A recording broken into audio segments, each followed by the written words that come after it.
तुम्ही फक्त लग्न जमवा, कार्य उत्तम करण्याची जबाबदारी आमची.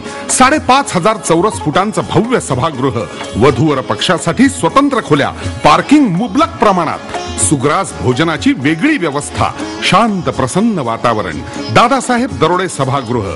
संपर्क ताटके केटरर्स 98-220-53-458.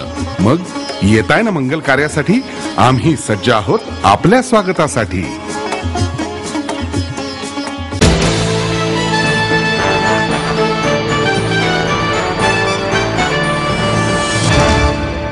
बँकिंग क्षेत्रातील सुधारणा तसेच कामाच्या आउटसोर्सिंगला बँक संघटनांचा विरोध आहे.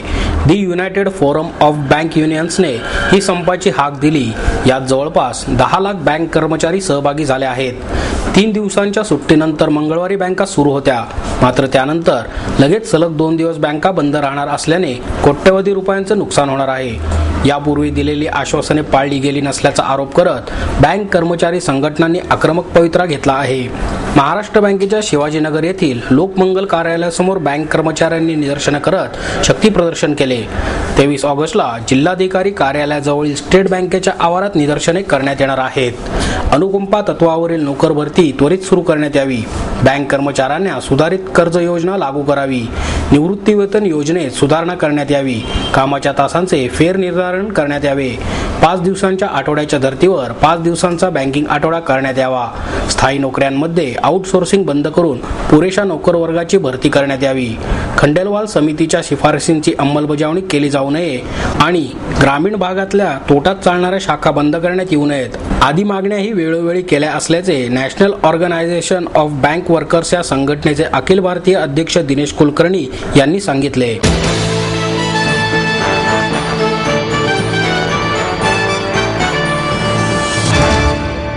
अभिनयापासून ते लेखकापर्यंतचा प्रवासही त्यांनी यावेळी उलगडला.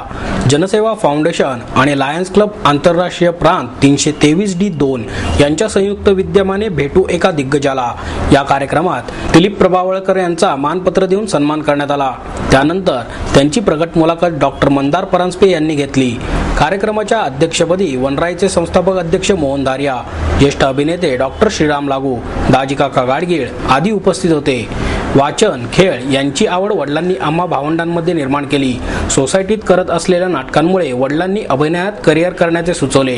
पण त्यानंतर 12 वर्षे नोकरी करून मग अभिनय क्षेत्रात पूर्णवेळ पदार्पण केल्याची आठवण प्रभावळकर यांनी सांगितली. पोटा पाण्यासाठी असते ती उपजीविका आणि स्वतःसाठी असते ती जीविका. आपली जीविकाच जर उपजीविकेचे साधन झाली तर माणूस ते मनापासून करतो. त्यामुळे अभिनयात करिअर करण्याचा निर्णय घेतला. स्वतःला शोधण्याची, स्वतःविषयी आत्मविश्वास वाटण्याची प्रक्रिया बालनाट्यांमध्ये सुरू झाली. माझ्यावर विश्वास नव्हता तेवढा विश्वास नाटककार रत्नाकर मतकरींचा माझ्या गुणांवर होता असे सांगून प्रभावळकर यांनी सुरेश खरे मतकरी यांच्याविषयीचे काही अनुभव सांगितले. सचिन तेंडुलकर, विनोद कांबळी यांच्यावर केलेल्या डॉक्युमेंटरीची आठवणही त्यांनी सांगितली. अभिनयात करिअर करायचे कधीच ठरवले नव्हते. त्यामुळे ड्रामा स्कूलमध्ये कधीच गेलो नाही. सगळे नाटकांमधूनच शिकलो. प्रेक्षकांशी संवाद साधण्याचा अनुभव बालनाट्यातून मिळाला असंही प्रभावळकर म्हणाले. एक डाव भूताचा या आपल्या पहिल्या चित्रपटापासून ते मुन्नाबाई MBBS, लोभ नसावा ही विनंती पासून अलीकडच्या वाघुरू या नाटकांपर्यंतचा प्रवास त्यांनी यावेळी उलगडून सांगितला. त्यावेळेला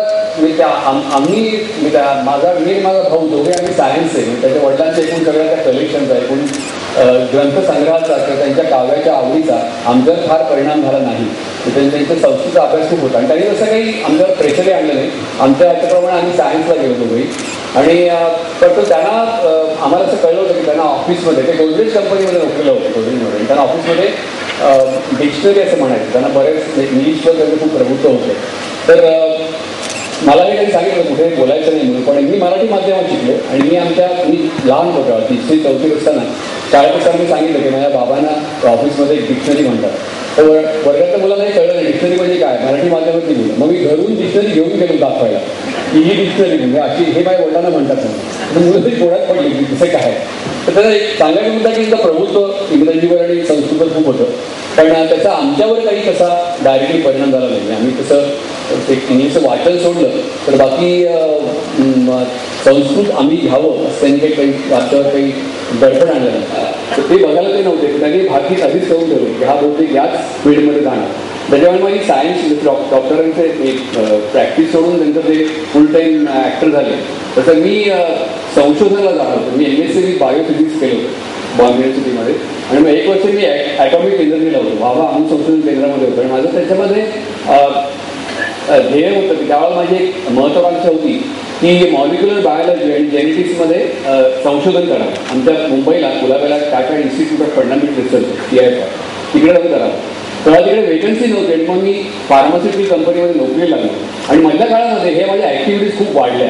म्हणजे मी नोकरी सांभाळून ते सगळं करत होतो. नाटकातली कामं, चिमणराव 6 सिरियल, इव्हन मी जो पहिला सिनेमा केला एक डाव भूताचा म्हणून, म्हणजे मास्तूर बघितलं, तर तो सुद्धा मी माझ्या कुठल्याही तऱ्हेचं कन्सेशन न घेता नोकरी व्यवस्थितपणे सांभाळून केला होता.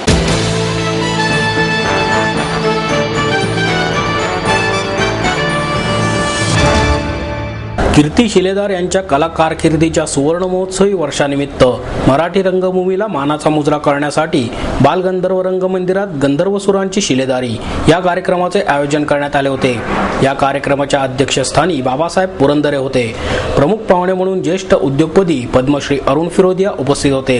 जयमाला शिलेदार, कीर्ती शिलेदारही यावेळी उपस्थित होत्या. यावेळी बाबासाहेब पुरंदरे यांच्या हस्ते शिलेदारांची स्वरकीर्ती या स्मरणिकेचे प्रकाशन करण्यात आले. शिलेदार कुटुंबियांमधील कलाकारांनी गेली 50 वर्षे रंगभूमीवर गंधर्वांची उणीव भासू दिली नाही.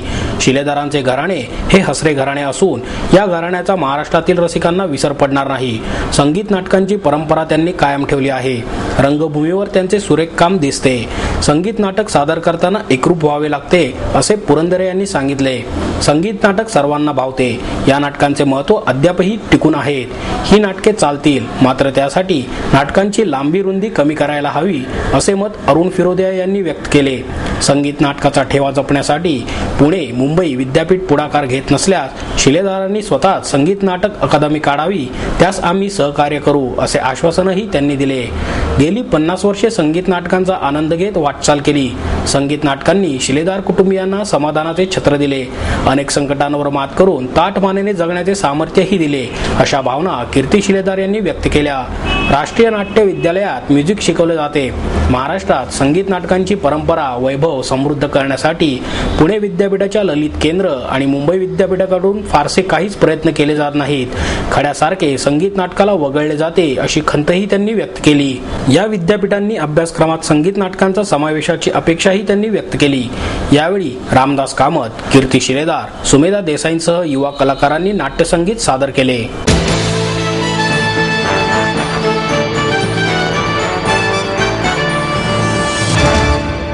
अशी माहिती जालान ग्रुपचे समीर जालान आणि आशय फिल्म क्लबचे वीरेंद्र चित्राव, सतीश जकातदार यांनी पत्रकार परिषदेत दिली. हा चित्रपट महोत्सव आणि गप्पांचा कार्यक्रम लॉ कॉलेज रस्त्यावरील आर्काइव्ह थिएटरमध्ये होणार आहे. 23 ऑगस्टला रामशास्त्री, 24 ऑगस्टला अवघाची संसार आणि 25 ऑगस्टला मुंबई पुणे मुंबई असे 3 चित्रपट दाखवण्यात येणार आहेत. रामशास्त्री हा गजानन जागीरदार यांनी दिग्दर्शित आणि प्रभातने निर्मित केलेला चित्रपट आहे. यात गजानन जागीरदार, बेबी शकुंतला, अनंत मराठे, ललिता पवार यांनी भूमिका साकारल्या आहेत. अवघाची संसार हा अनंत माने यांनी दिग्दर्शित केलेला आहे. राजा गोसावी, शरद तळवळकर, रमेश देव, जयश्री गडकर, विवेक, दामू अण्णा मालवणकर या कलाकारांनी यात भूमिका बजावली आहे. मुंबई पुणे मुंबई हा सतीश राजवाडे यांनी दिग्दर्शित केलेला चित्रपट असून यात मुक्ता बर्वे आणि स्वप्नील जोशी या कलाकारांनी भूमिका बजावली आहे. सदाशिव पेठेतील निलायम टॉकीज जवळ पाथ फाइंडर येथे प्रवेशिका विनामूल्य आहेत. नागरिकांनी येथून या प्रवेशिका घेऊन जाव्यात असे आवाहनही यावेळी करण्यात आले.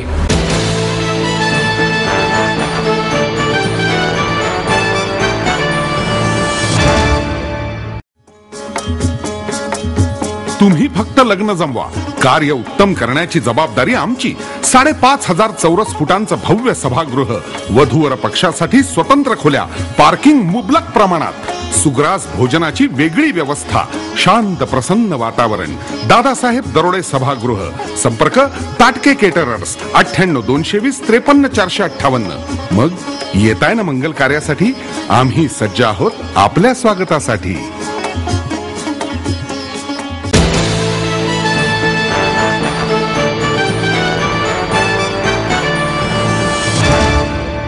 डॉक्टर दाभोळकर म्हणाले, उपमुख्यमंत्री अजित पवार यांनी अर्थसंकल्पीय अधिवेशनामध्ये राष्ट्रवादीचे आमदार जादूटोणा विरोधी विधेयकाच्या बाजूने उभे राहतील असे आश्वासन दिले. या पत्रात मुख्यमंत्री दिलीप वळसे पाटील, शिवाजीराव मोगे आणि उपमुख्यमंत्र्यांनी एकत्र बसून विधेयक मंजूर करण्याबाबत सूचनाही केली होती. मात्र अद्याप कायदा संमत झालेला नाही. यावेळीही मुख्यमंत्र्यांनी आम्हाला फसवले. कायदा करण्याच्या प्रक्रियेत मुख्यमंत्री, सामाजिक न्याय मंत्री, संसदीय कार्यमंत्री हर्षवर्धन पाटील हे काँग्रेसचे आहेत. असे असताना राजकीय इच्छाशक्ती नसल्यामुळे किंवा मुख्यमंत्र्यांची काँग्रेसच्या आमदारांवर पकड नसल्याने कायदा करण्यास काँग्रेसच अडसर ठरत आहे. युती सरकारच्या काळात हा कायदा करण्याचा ठराव संमत झाला. त्यानंतर काँग्रेसने वर्षानुवर्षे आश्वासने देण्याचे काम केले आहे. त्यामुळे लोकशाहीची प्रतारणा होत असल्याचेही दाभोळकर यांनी यावेळी सांगितले.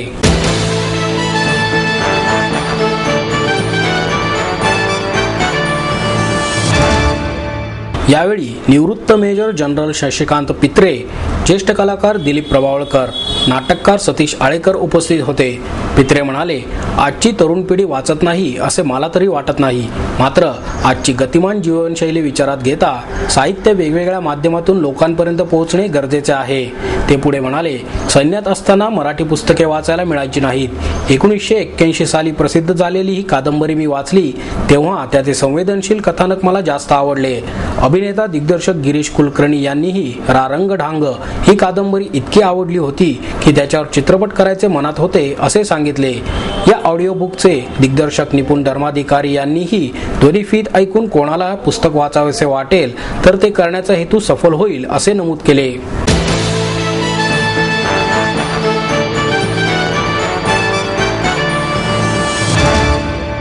दिवसातून 2 वेळेला पाणी पुरवठा करता येणार नाही आणि तशी मागणी करणेही योग्य नसल्याचे पाठक यांनी यावेळी स्पष्ट केले. महापालिकेच्या मुख्य सभेत काँग्रेसचे गटनेते अरविंद शिंदे यांनी पाणी पुरवठा करणाऱ्या धरणांमधील पाणीसाठा 21 TMC एवढा झाला असल्याचे सांगत एक वेळची पाणी कपात रद्द करावी आणि दिवसातून 2 वेळा पाणी देण्यात यावे अशी मागणी केली. तर नगरसेवक विकास मटकरी, अशोक येनपुरे, मनीषा घाटे यांनी पाण्याचे पुढील वर्षाचे नियोजन करावे अशी मागणी केली. दत्ता धनकवडे आणि वर्षा तापकीर यांनी धनकवडी, आंबेगाव पठार, कात्रज या भागाला अपुरा पाणी पुरवठा होत असल्याची तक्रार केली. नगरसेवकांनी केलेल्या मागण्यांवर आणि तक्रारीवर खुलासा करताना पाठक म्हणाले, गतवर्षीच्या तुलनेत यावर्षी 5 TMC पाणीसाठा कमी आहे. त्यामुळे या वर्षीची परिस्थिती लक्षात घेऊन 31 जुलै ते 15 ऑगस्ट पर्यंत पाण्याचे नियोजन करावे लागणार आहे. त्यामुळे सुरू असलेली पाणी कपात कमी करता येईल पण रद्द करता येणार नसल्याचे त्यांनी सांगितले. ज्या भागात अपुऱ्या दाबाने पाणी पुरवठा होत आहे त्या ठिकाणी प्रेशर वाढवण्याचे प्रयत्न सुरू आहेत. याशिवाय खडकवासला धरणातील गाळ काढण्यास शासनाने सहमती दर्शवल्यास महापालिका त्यासाठी पुढाकार घेईल. मात्र पाणी कमी झाल्यावरच गाळ काढता येणार असल्याचे पाठक यांनी यावेळी स्पष्ट केले.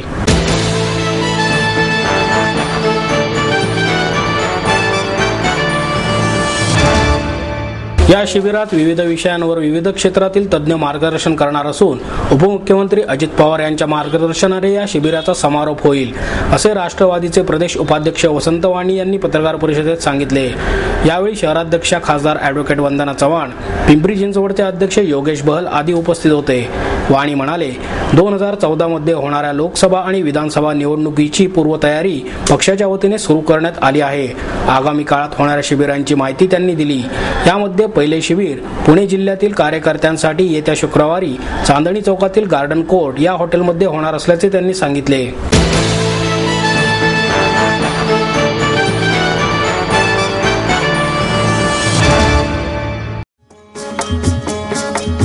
तुम्ही फक्त लग्न जमवा, कार्य उत्तम करण्याची जबाबदारी आमची. 5,500 चौरस फुटांचं भव्य सभागृह, वधूवर पक्षासाठी स्वतंत्र खोल्या, पार्किंग मुबलक प्रमाणात, सुग्रास भोजनाची वेगळी व्यवस्था, शांत प्रसन्न वातावरण.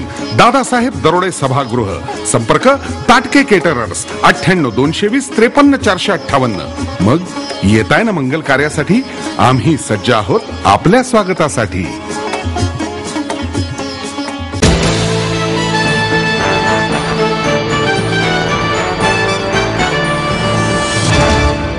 आणि याबरोबरच हे बातमीपत्र संपलं. पुन्हा भेटूया उद्या याच वेळी. नमस्कार.